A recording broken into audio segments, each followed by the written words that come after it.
We have now a declared agenda from nearly every political party as to what it is that they want to do should they win the next election. The question, therefore, becomes, what do we expect or anticipate as marketers the future will hold from a political point of view? The one consistent fact has been the issue about planning control and whether or not that is going to kickstart the economy.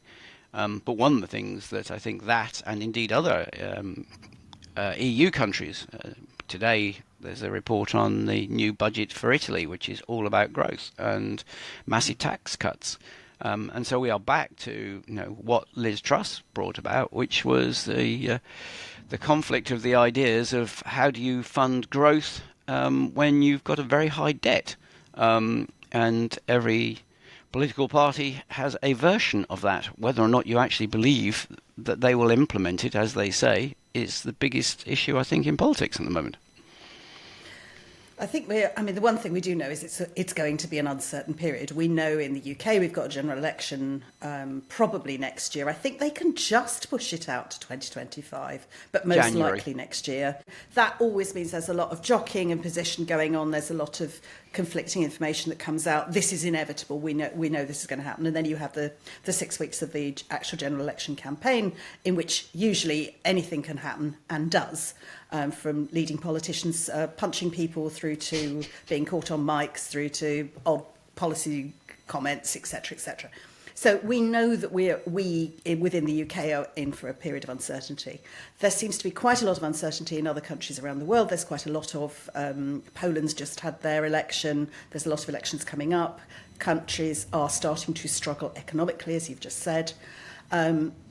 In order to fund the lifestyle that we sort of expect governments to now provide, we collectively want growth. You and I have talked before about whether this idea of infinite growth and infinite capacity is actually doable. And I think that is a huge area of discussion and debate. Should companies be continually wanting to grow? Is an issue. And I know that if you stand up as a CEO going, well, actually, I'm quite comfortable with where we are now, I don't wish to grow, you are met with an element of surprise and derision and queries about your lack of ambition about the company. This isn't something I've done, but it's something I've witnessed another CEO do.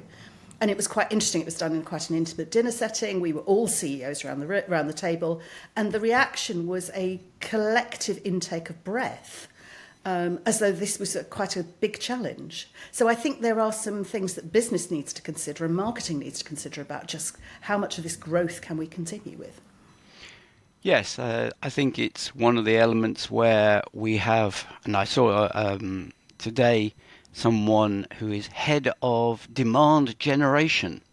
And the element that brings about is we're trying to create or stimulate unjustified demand, whereas in most instances corporations should be in the process of growing as the market grows. And if the market doesn't grow very much, then they don't grow very much. They should be about having a stable and sustainable, which is the modern term, but historically speaking, we talk about survivable companies that survive over a long period of time, rather than make great dashes and then go bust or get taken over. The element I think that we are looking at now, which is different from historic situations, is the environmental impact of growth, as you quite rightly say. And historically, we didn't necessarily consider that as much as we do today. So we have all of the economic inflation stagnation argument.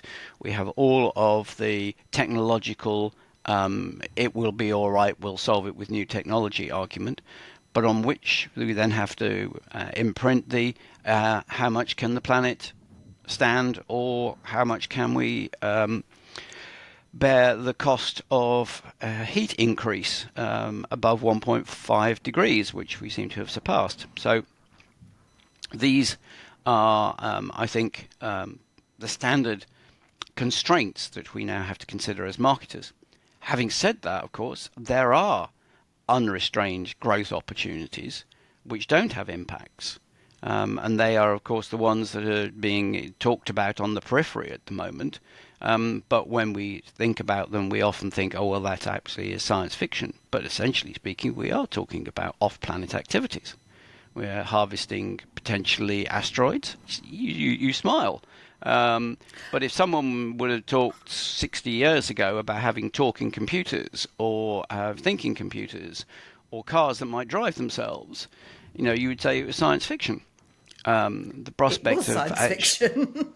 well, not necessarily. These days, we accept those as being the norm, and so I think there are significant opportunities for businesses, but they aren't in the normal areas that we would see fast-moving consumer goods at the moment.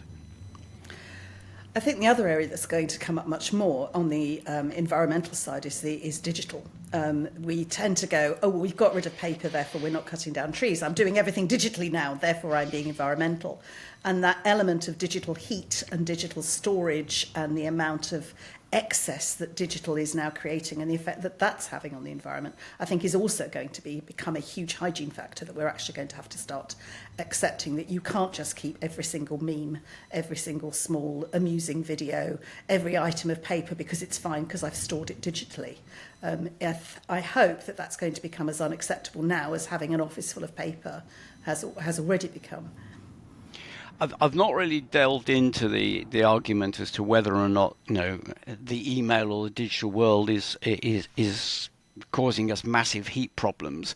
One of the elements that has been written about very recently, a very good podcast from Babbage on the subject, was about limitless power being possible now without burning fossil fuels, which of course is basically renewable energies.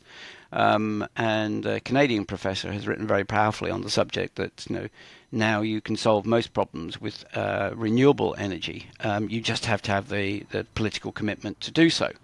And we come back to the political side of things. And her example was that there is no need for a water shortage of anyone who's got a coastline, because historically speaking, desalination plants were ruled out because of the high cost of energy that was required to power them. Now you can use renewable energy, therefore not damaging the planet, and you can desalinate the water out of the sea. So there are significant new opportunities from technology, but it requires political input and political expediency in the different parts of the world. And so I think that there is an argument which Mark Andreessen put a couple of days ago, which was that technology is the answer. It's a very powerful evangelical piece that he wrote, which was essentially that technology has the answer to everything. You just have to believe in it. And then there's the political side of that aspect, which is politicians just need to get out of the way. Then you have all of the issues of disinformation and conspiracy theories, etc. So politics has a great deal to play in the way in which the society is run and economies grow. And from a marketer's perspective, it therefore means that we have to monitor very carefully what it is that politicians will allow us to do. I think it's good to bring it back to marketing because, yes, it's lovely to speculate about off-planet, it's lovely to speculate about desalination plants, but most of us don't work in those industries. So maybe we need to bring it back to what do marketers need to do now, one of which is just to keep on top of what is happening politically. And we know we're sitting with a potential, a war going on in the Middle East. We've had the war in Ukraine. We know these things seem to come out of nowhere. So actually being prepared to some extent, looking at your business consistency, your risk controls, your business continuity plans. There are certain things that you cannot mitigate against, but there are other things that you should and can. And I think that to me would be one of the key things between perhaps now and the end of the year, would be making certain that we have all looked at our risk assessment, our business continuity, so that we've got some idea of what would happen, bearing in mind that we don't know what's going to happen politically. Yes, I would agree entirely. There is a new risk register that came out from the government about a month ago, Yes. I think you've got the link. I'm not quite sure but I think it's an important one that everyone should have a look at. There's a PDF of it and also an interactive one on the ONS website. And I think, it shows clearly what the government is thinking, that there are risks. And I think, therefore, every business, you're quite right, should consider what its contingency plans are should any of those happen. And I think, in one respect, yes, you're right. We don't all work in these modern, esoteric, new science fiction ventures. But it doesn't mean we can't actually take part in them. And it doesn't mean that we can't look for their interpretation into our own sector.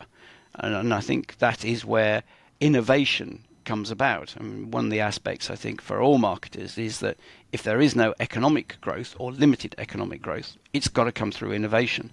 And so the innovation of whether it's technology or insights is very, very important. So every source where you can see someone looking, if you like, from a left field at the way in which the world works is very, very interesting and potentially going to give you some opportunities. And I think governments do tend to do that because they have the large think tanks behind them. And so certainly the Global Development Institute from Tony Blair is one that's quite an interesting one to look at. And they are in the background the think tanks that are writing potentially the next government's policies. So these are areas to go and have a look at because they prepare your organisation for what is likely to come with the next Parliament. That's great. Thanks, Charles. And we'll put some links out in the podcast. Thank you very much, Charles. Always good to speak to you. Pleasure, Kiran. Bye-bye.